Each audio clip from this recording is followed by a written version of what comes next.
Hi, YouTube. Welcome. This is the weekly question thread on r/Factorio on Reddit for May 22nd, 2020. And if you want to catch this live, we do this every Friday night on twitch.tv/Clowntown. The link is in the description below, as well as all the other links I talk about. Thank you very much for watching this video. If you like this sort of thing, make sure you hit that like, subscribe, ring that bell so you get notified when I drop another video. If you have a question for me, you can either come by and ask me on Twitch live when we're doing this on every Friday night. We answer these questions, or you can just drop it in the comments section below. Thank you very much for being here, and let's get to it. All right, here we go. r/Factorio out on Reddit. Mystery Yuckus. Would somebody be so kind as to direct me to provide a basic mod list for an overhaul? I played Factorio 3 or 4 years ago in vanilla, and once launched a rocket, I called it quits. Now I'd like to give it another go and try something more than vanilla. Opening the mod directory in-game is daunting. I have no idea what to pick, so I'm just looking for a little guidance. Great question. Back when I was playing vanilla, I know Bob's and Angels was a big thing for a ton of new content, but I never installed it. When I took a look at the mod directory, there's like 20 mods that say Bob. Yep, that is exactly right. I have no idea what to pick. Or should I just do them all? Don't. I also haven't played or watched anything this time, so I fired up vanilla with default settings just to refresh, and it took me a bit to get my bearings again. Kind of refreshing. I feel like it looks way different and can me remember simple things. I'm a huge noob. Many of the mod descriptions don't really understand the full impact of what it'd be to install. Great question. Mystery yucks. All right, also, I'm going to answer two questions at once. Down here, there is another mod question that I'm going to find.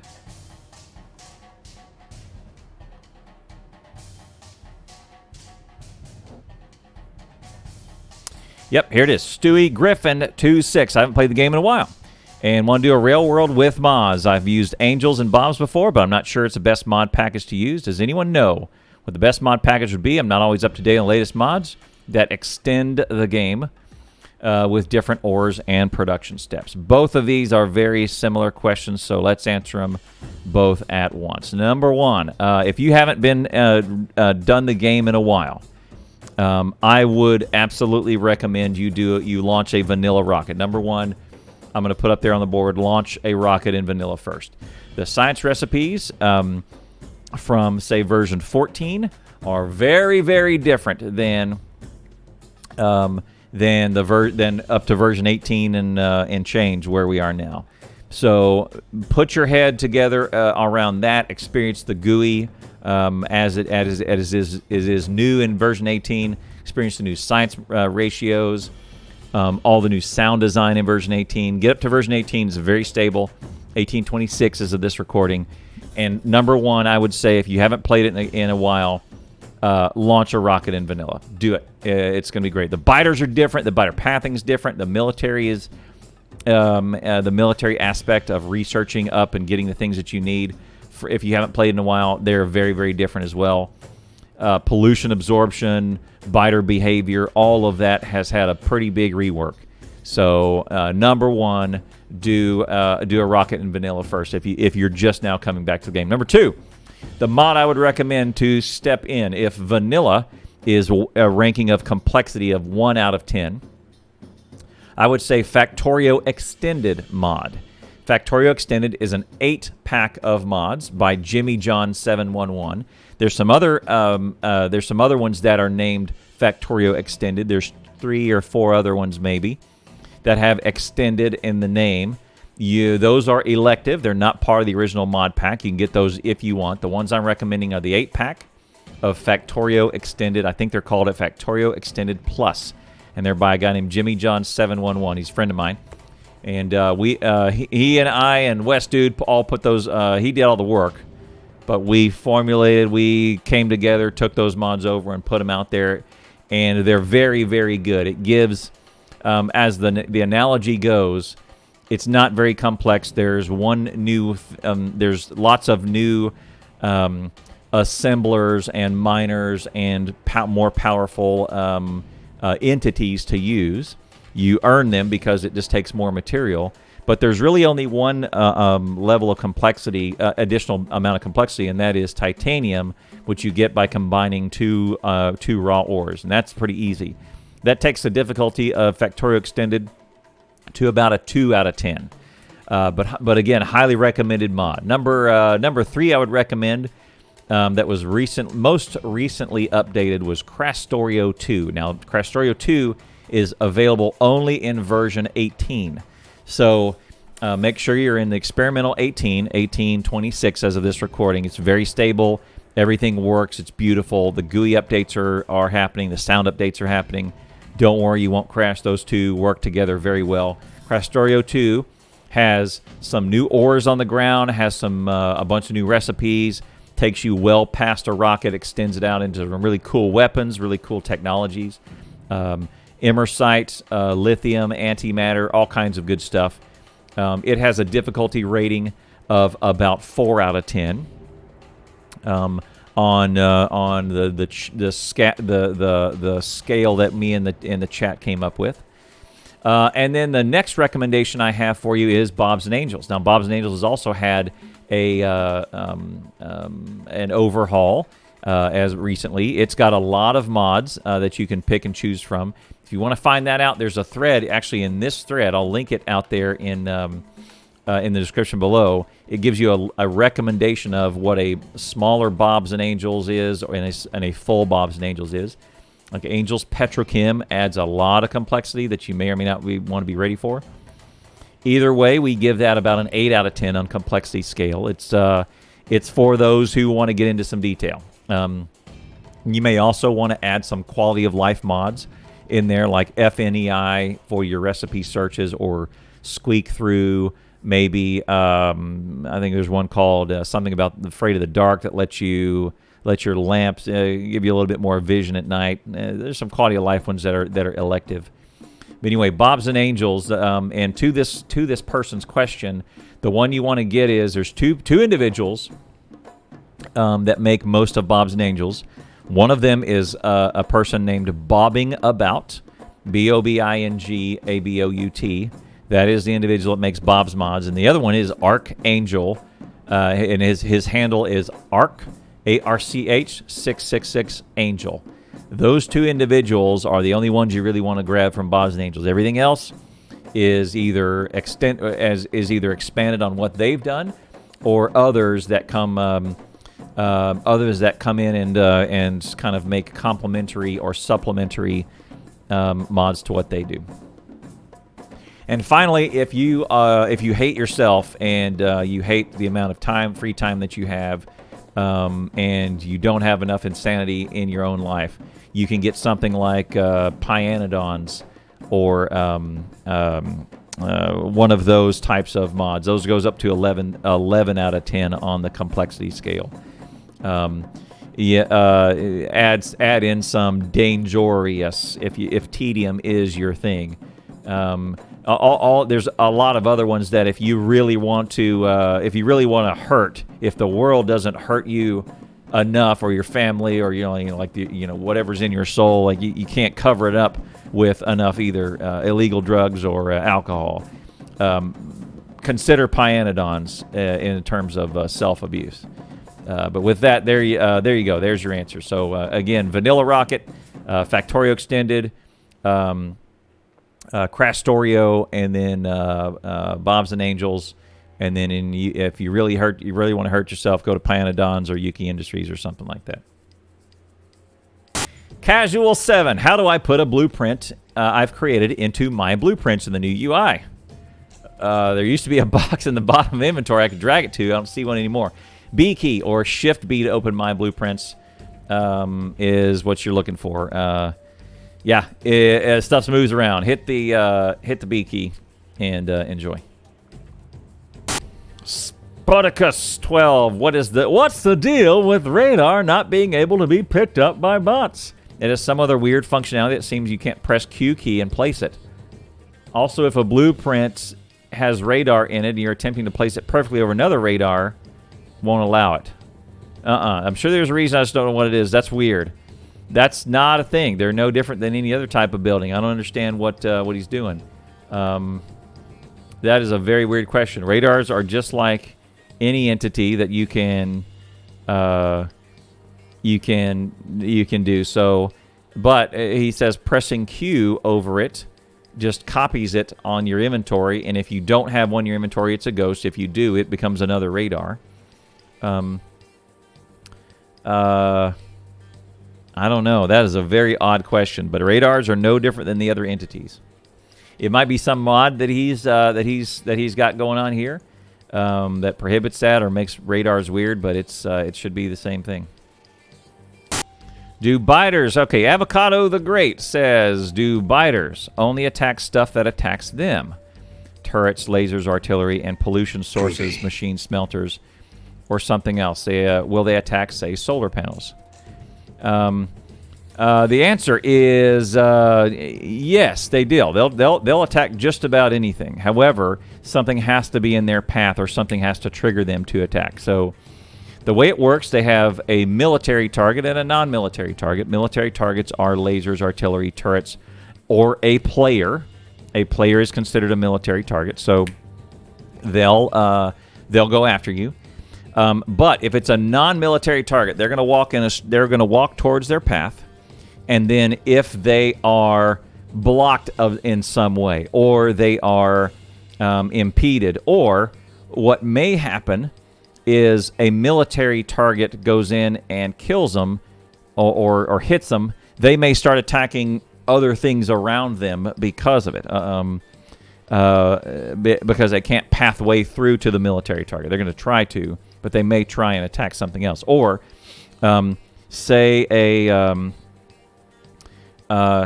there's just a rows and rows and rows and rows of solar out in an area. If here's your base and there's a row of solar and then the biters are coming in and they try and get around the solar and they can't, they're going to start eating through your solar. That's likely what is happening here.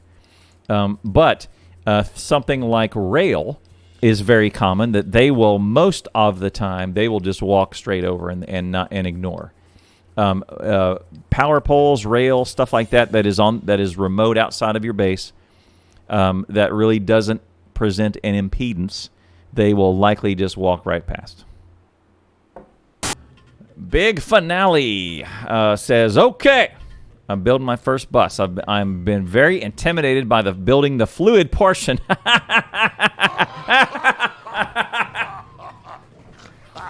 What's the rule of thumb with pumps? I used to use underground as much as possible because of magic. Good. And I'll need pumps every X number of sections. Yes. Fluids are tough. There is a rating of friction that it loses velocity, loses flow rate through through underground pipe. Underground is what you want to use. That's good. But I think it's 16 pipes, 8 hops or so. Try and aim for about 1,200 per second, which is the offshore pump. That means you have about 16 different pipe sections before you'll need another pump to do it. But yeah, use pumps about that, and you'll be able to you'll be able to see if you're pumping long distances that it dies down. In fact, if you're pumping too long of a distance, you probably want to throw it into a train and train it into your base and transport fluid long distances that way. You should really only need one pump in and out of storage tanks, because, or if you have a storage tank with 2 pumps going out of it, one of them should probably be wired to a different condition. That's a very common scenario that I have.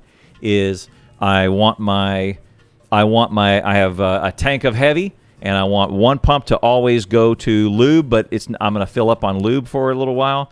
But then if it gets too high, I want it to pump over here to the cracking. So I put a condition on this pump for over 20K. So a tank is 25K. You put a pump on a tank over here and tie a wire back to it and say, anything over 20K, go crack. Otherwise, I always want it to go to the lube. Right? That is my most common scenario for using pumps out of tanks. But Big Finale, you're not alone. Fluids is one of the more confusing things in Factorio. It's a good question. I'm glad you asked it. Unlucky literature. Can someone explain how and when to use train stackers? Yes. Let's go to the map. Here we have, this is a creative base that I use. Here we have a main line, right, where lots of traffic is going to go. I'm going to have, say this is my main line that's going in from way west and way over here east to my base. The outpost is west, represented by this this copper. The base is east, represented by this drop off, and it's got a couple of other stops. And there's some bunch of traffic here, and there's some iron lines and all of that. And this guy is all he's trying to do is get over here and drop off his goods. There's a bunch of copper over there, right? What a stacker does, and let me turn off these paths here. That's a separate discussion.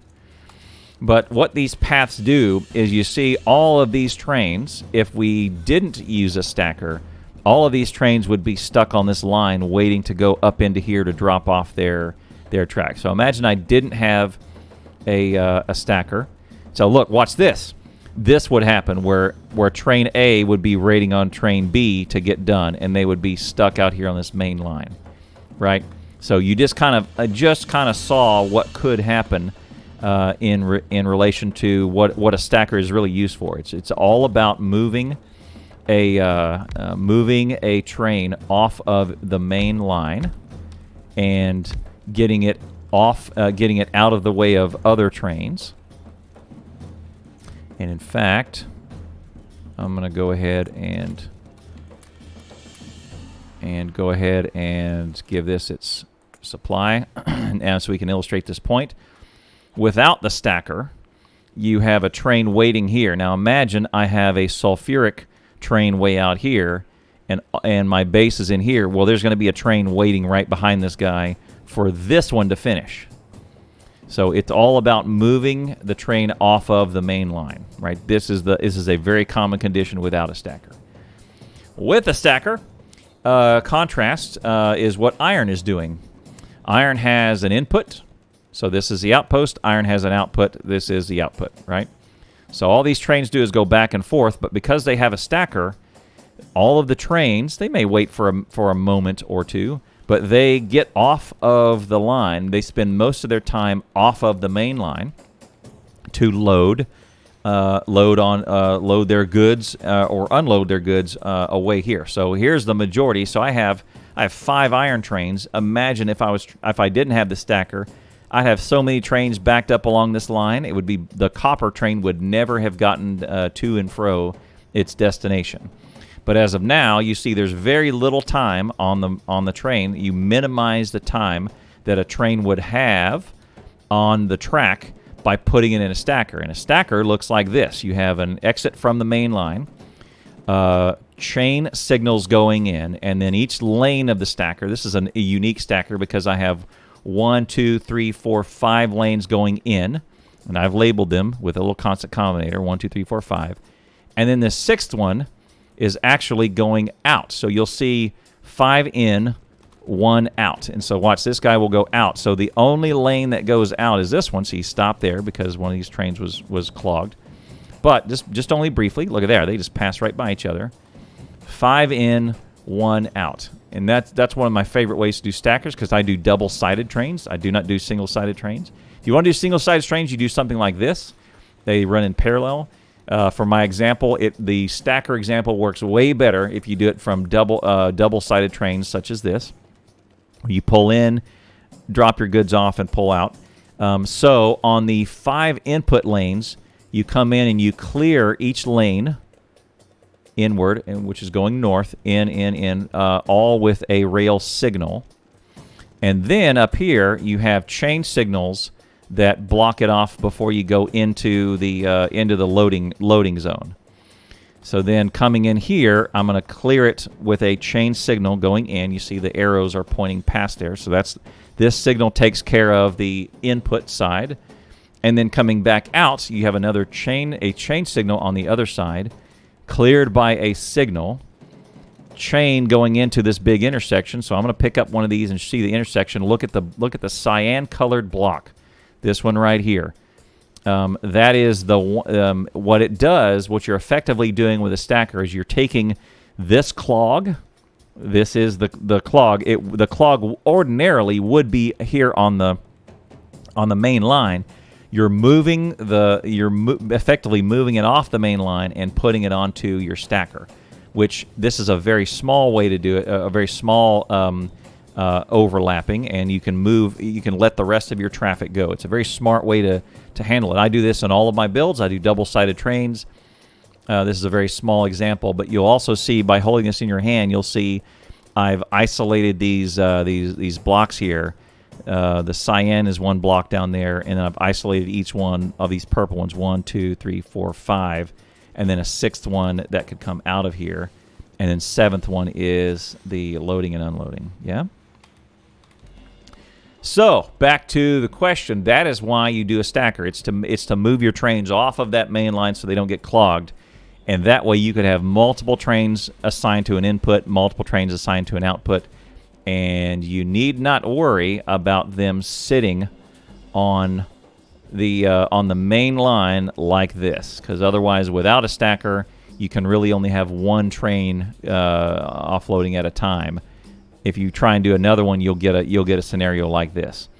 You could be a bad mother trucker and time it to where this one's loading and that one's unloading, and you can do two, and they'll always cross. But one slip up, one train out of fuel, one other clog somewhere else.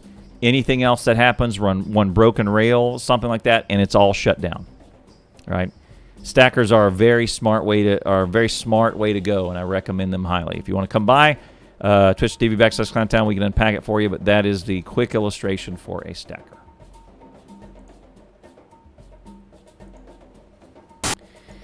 Zip2KX says, is it possible to remove monsters from the game? I'm assuming it means biters and not the monster that's playing.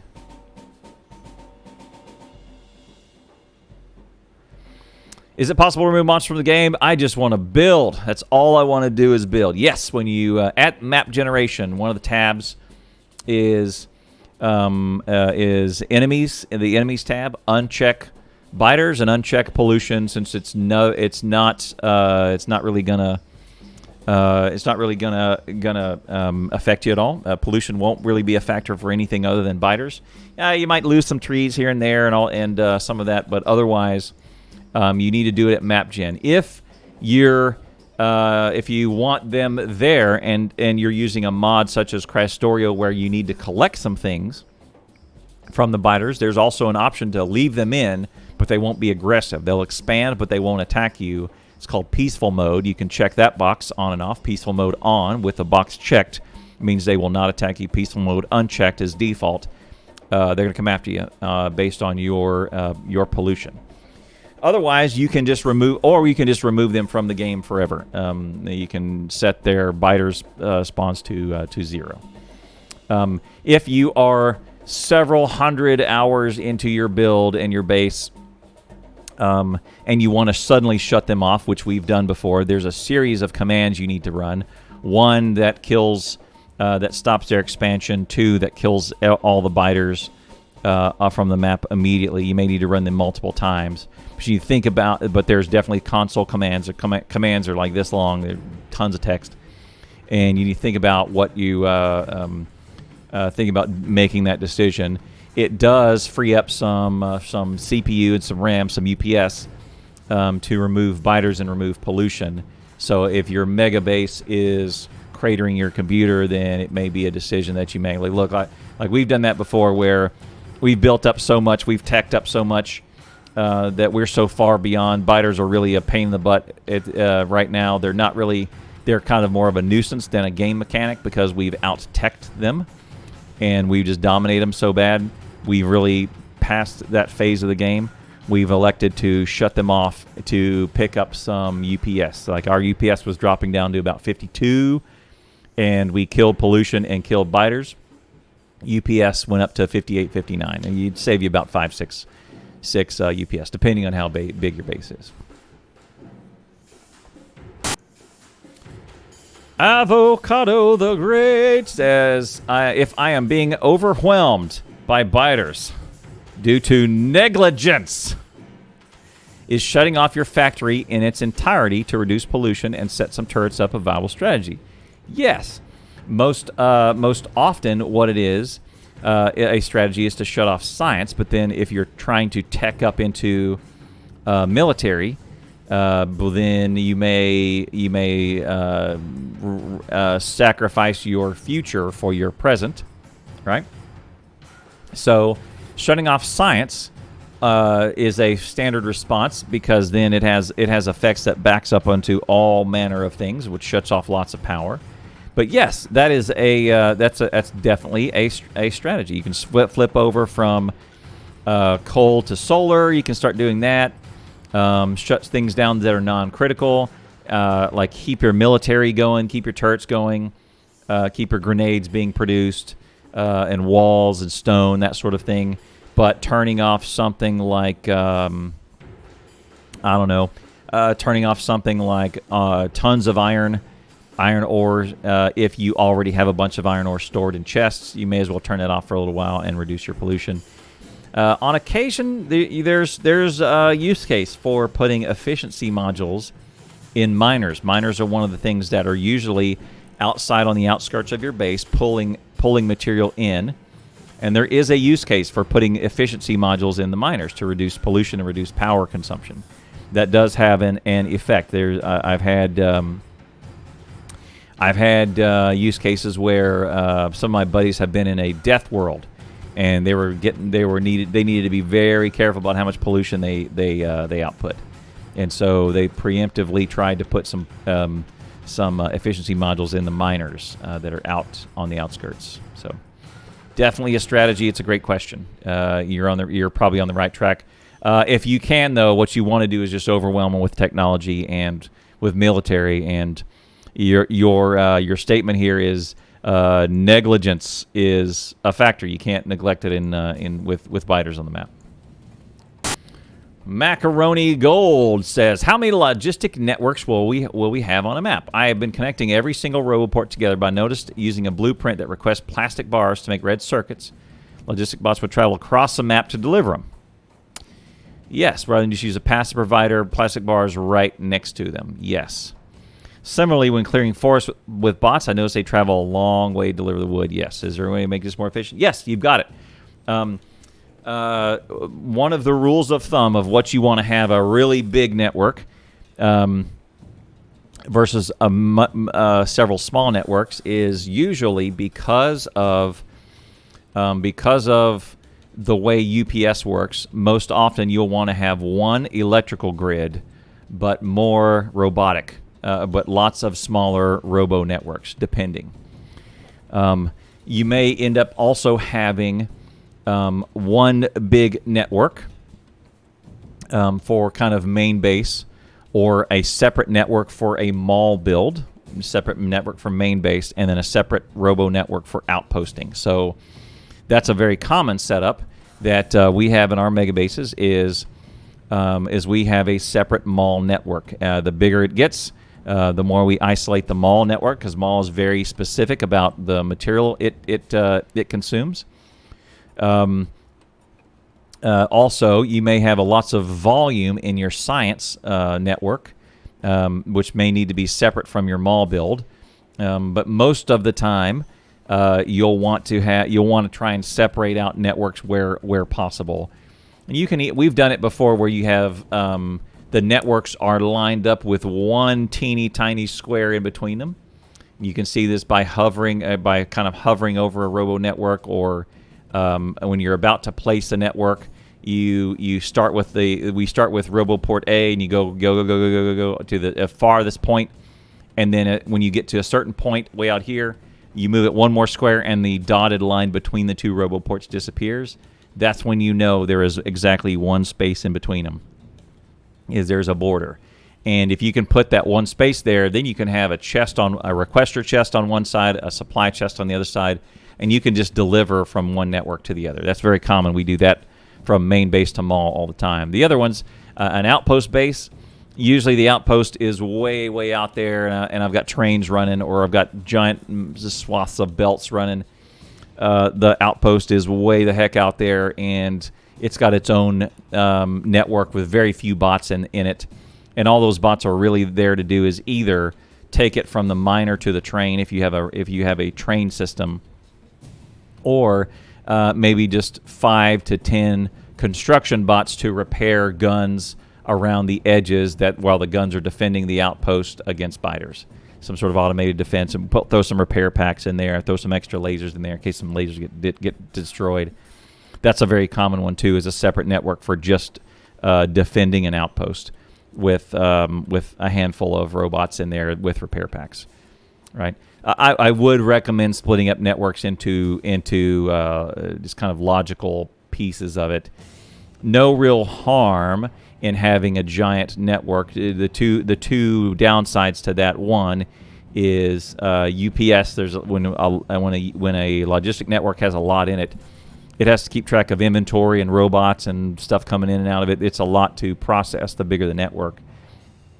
And two, exactly what you said. You could have, if it's a giant network, you could have a supply on that side of it. The trash can that has the plastic is way over there. The trash can by me is yellow, say a yellow storage bin, and then the plastic is way over here on this side, and you've just made a call, and rather than take the plastic that's right here, it's going to prioritize the yellow chest over the red, and it's got a long way to go, right? And so now you have 1,000 bots up in the air when you could have just had 2 or 3 going back and forth, right?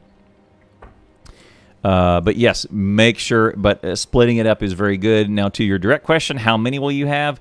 Really depends on the size of your base. Usually, we have one at science / main base. Sometimes you move science off too. One at science / main base, one for your mall, and then one for each outpost. Enrique Laser says, I play vanilla and have never been tempted to try mods. I enjoy just making my base bigger and bigger and bigger and bigger. Am I really missing out? Yes. I can say that mods are really, really good. It's an extra flavor and a different perspective of the game from a different source. I would highly recommend, if you, earlier in this video, we put out a list of the ones that are my favorites and what ones you want to dip into. While Factorio is one of the greatest, one of the most satisfying games on planet Earth, vanilla's great. Mods are the icing on the cake, right? Factorio is a great sandwich, right? It's a great sandwich. The mods are with chips. Walter Mund.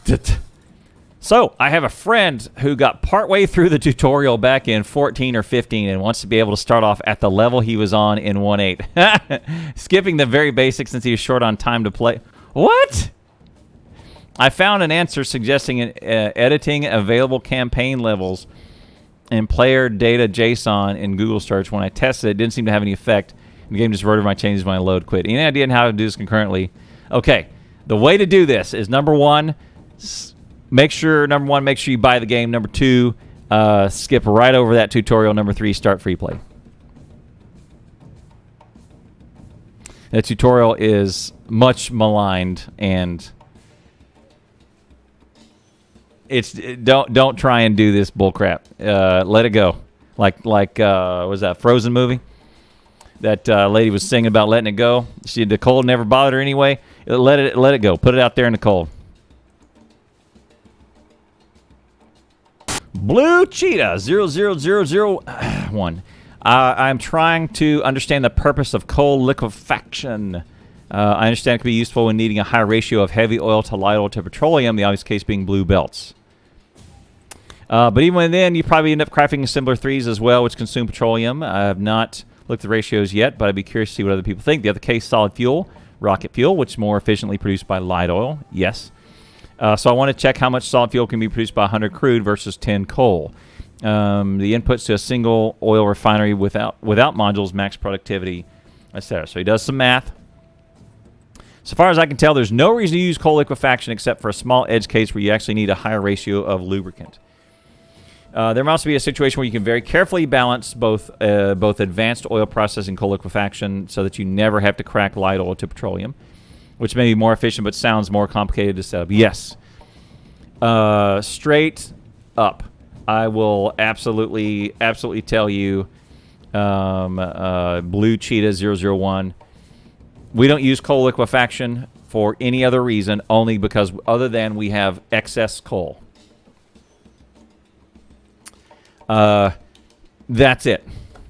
And we need more rocket fuel than something like more rocket fuel, more solid fuel, or more lube than we had. But even then, you really don't need, unless you're using with some sort of mods, or unless you're going for a blue belt base with no trains or something crazy, you're going psycho with blue belts. You're not really going to need tons and tons of lube.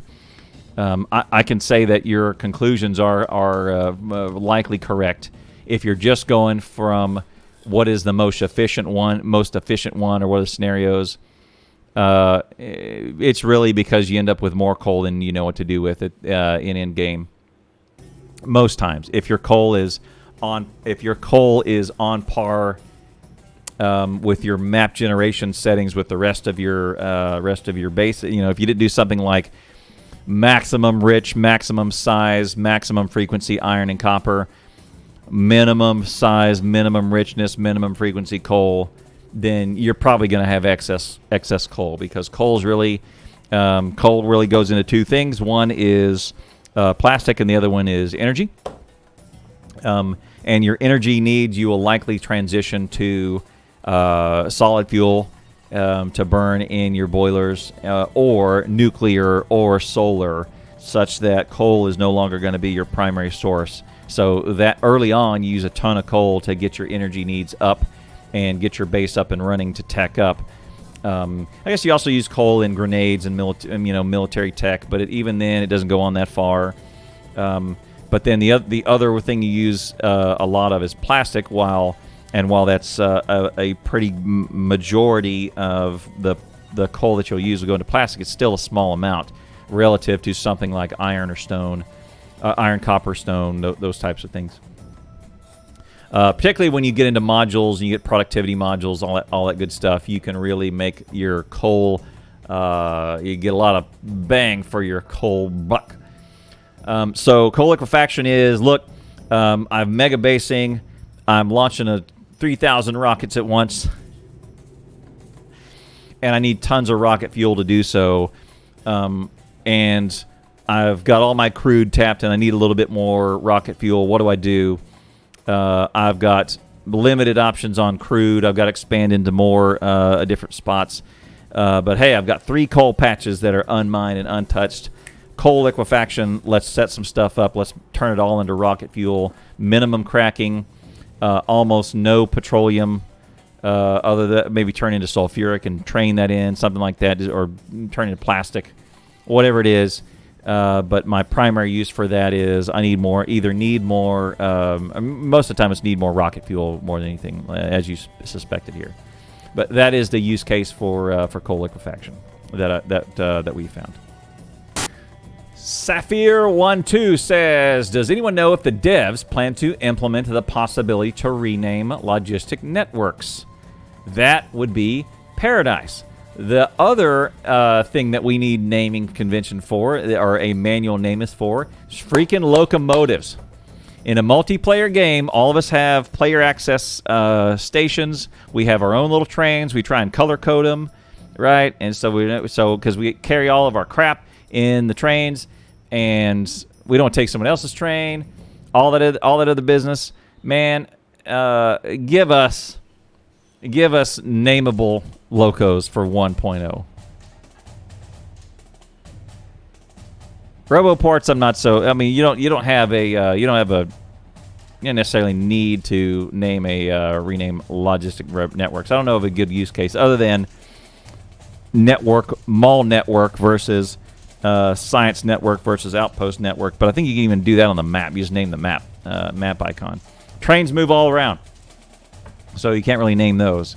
But yeah, I would say I would say locomotive naming is the number one thing for these. But at the same time, Woob Software wants to honor the investor angels that have come along early on by putting their names on, train stops and locomotives and roboports, those sorts of things. They honor them. They have a list of the ones who supported them in the early days, and they got stuff named after them, which is pretty cool.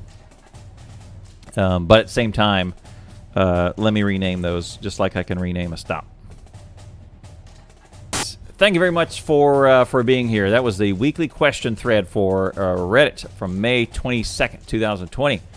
Thanks so much for hitting that like and subscribe button to support all the support you guys give me. Appreciate it so much. If you like this sort of video, make sure you hit any of those links. You can even come by when we're doing this live. We can crack wise together. Twitch.tv/Clowntown. If you have a question or something, come by and ask me live, or you can just leave it in the comments section below. All the links of all the stuff I talked about is in the description. So hit all those up, and appreciate your support. Thank you very much, and we'll see you next time.